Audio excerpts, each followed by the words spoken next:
how do OTAs work? How do they differ from SBIR and STTR? And from FAR-based contracts. Yeah. All right. Here we go.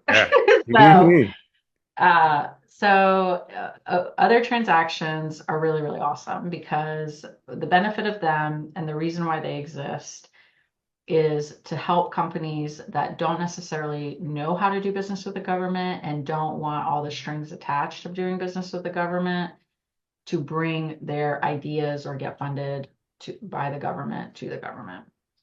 So the history of OTs or the legend of OTs, it started with NASA during this, for the Space Act is the first instance that we saw a Mhm. mention of other transactions. And NASA really, I would say, uses it.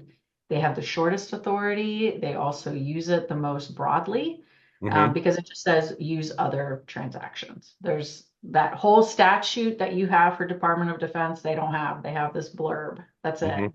That's all that exists. Most agencies, what they use it for is they generally call it research and development or research and demonstration. Department of Defense, because they're special, Yep. they have their statute that they use that's very prescriptive.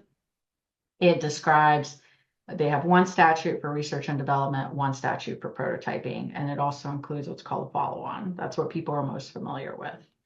The way other transactions work is they're not, for some agencies, they're not just for innovation. They could be used for leases. They could be used for anything that it makes sense for them to use it for. That is literally like they have a very broad authority. Okay. Other agencies have made sure that they put confines around it to say, hey, you can use it. Like NIH is very specific. They're like, you can only use this statute to study blood and lung cancer. That's it. And Interesting. anything associated with it is within the statute.